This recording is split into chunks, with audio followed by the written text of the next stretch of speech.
Patrolling space like a sentry, the satellite telescope SWIFT is on constant lookout for cosmic disasters. And when it finds one,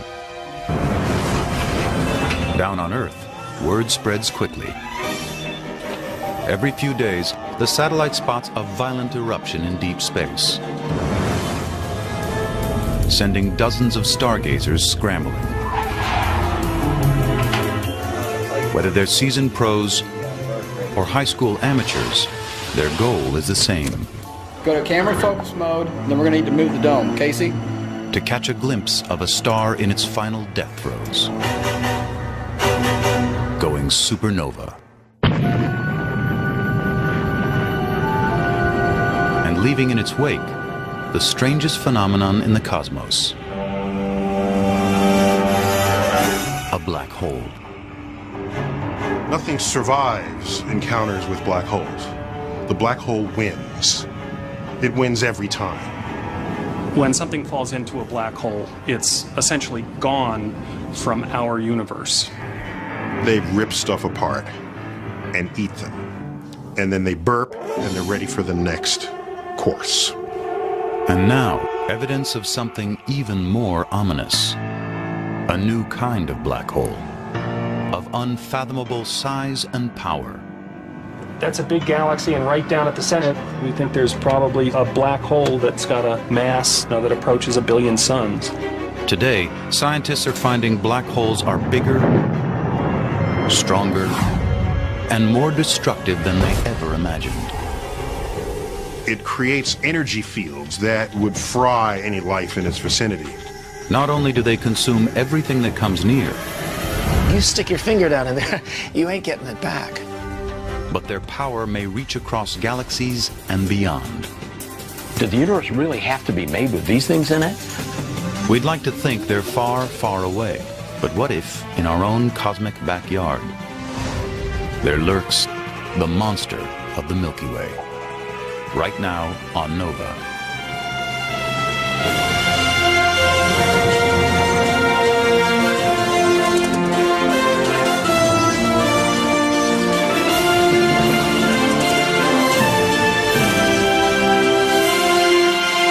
Major funding for NOVA is provided by the following.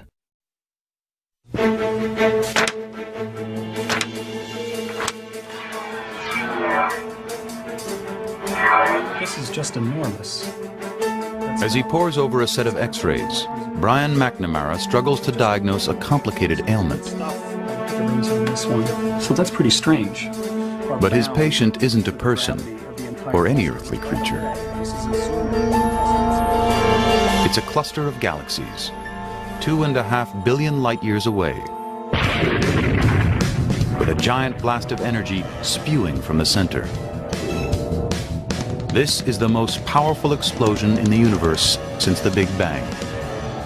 To put this on sort of an Earth scale, it's equivalent to about 1 trillion atomic explosions. So it's an enormous amount of energy. What could produce such awesome power? Whatever it is, it seems to live at the very core of galaxies. And many believe our own galaxy, the Milky Way, is not immune, harboring a powerful secret at its heart.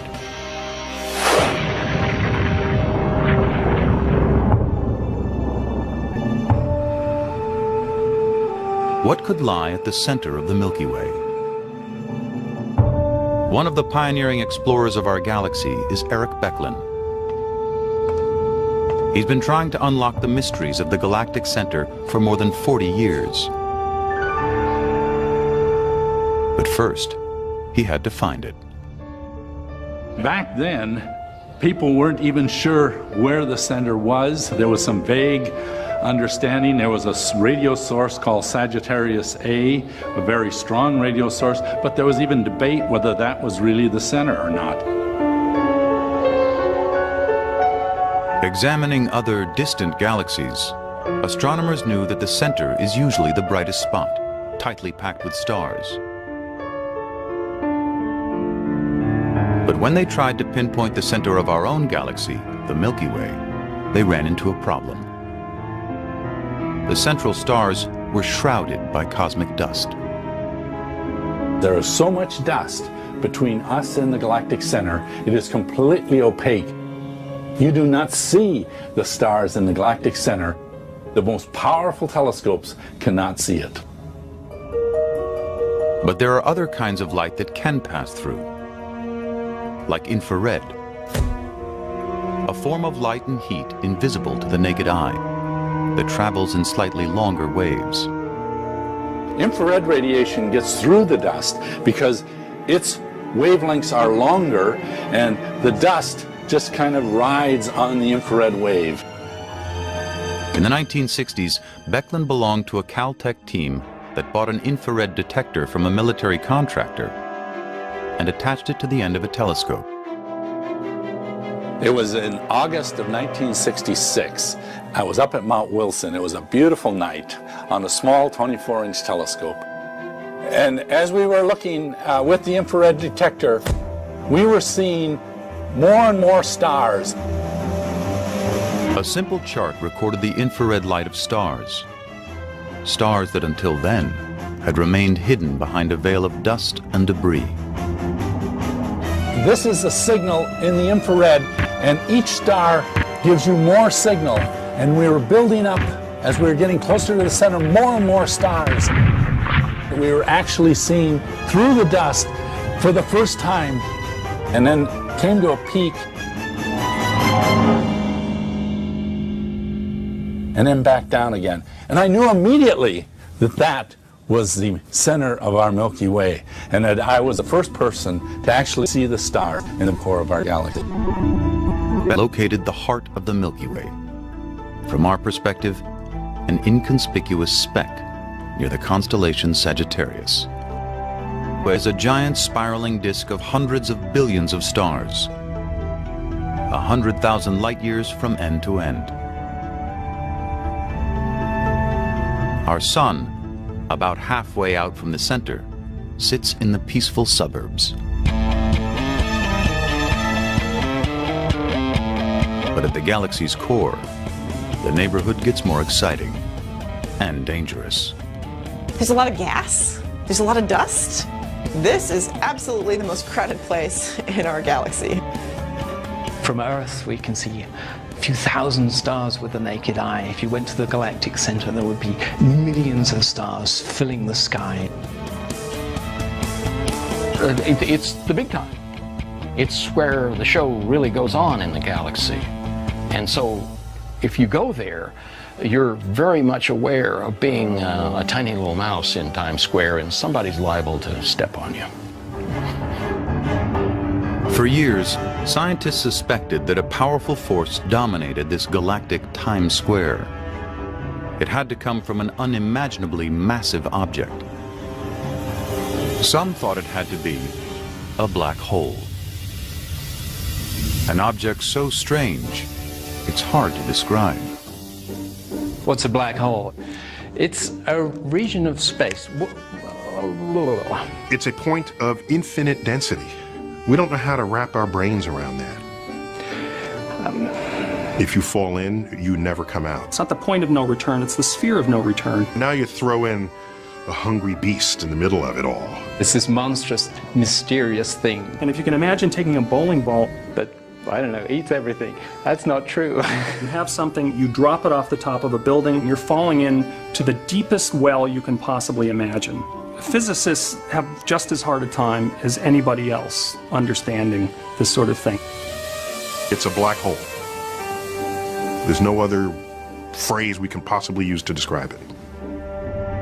The current idea of this bizarre creature comes from a radical view of space, time, and gravity. Welcome to the universe according to Albert Einstein. Albert Einstein had this crazy idea that space and time were curved, and it was the curvature of space that gave the appearance of gravity. We tend to think of space as rigid and stable, but Einstein proposed that space and time are woven together in a flexible fabric. Massive objects like the sun actually bend and warp the fabric of space-time, creating troughs that smaller objects can fall into. What actually happens is matter warps space-time. So the very space, the three-dimensional space that we walk through, warps slightly. Every warps in on me ever so slightly, but because we're not very massive, it's so minuscule that we don't sense it. If an object is massive enough, like the Earth, it will warp space-time so we can sense it and fall towards it. That's gravity. But what happens if an object is much, much more massive than the Earth or the Sun? In theory, it could warp the fabric so much it would create an actual hole in space-time. Once something fell in, it couldn't escape, not even light itself. So imagine a place where the gravity is so strong, turning on a flashlight. The light would go up and it would never leave. It would curve and come back down just the way a tossed ball on Earth is not traveling fast enough. It goes up, curves, and comes back down. Space itself is falling inside the black hole. It's rather like a river falling over a waterfall. It's like that, except it's space itself that's falling over the cliff. There's a place where the space starts moving faster than light. So the light, which is trying to get out, it's rather like a kayaker trying to make their way upstream on a river that's going too fast. They get dragged down to the center of the black hole. Gravity becomes a riptide. The closer you get, the stronger the current. Eventually, you reach the event horizon, the point of no return. Deep inside, whatever goes in is lost in a point of infinite density. The matter goes inside the surface of the black hole, shrinks down to the very center, where it gets destroyed in a region of infinite warped space and time, and it's gone. And so, it seems, are the laws of physics. At the center of a black hole, all equations break down. Even for physicists, what happens deep inside a black hole is a mystery.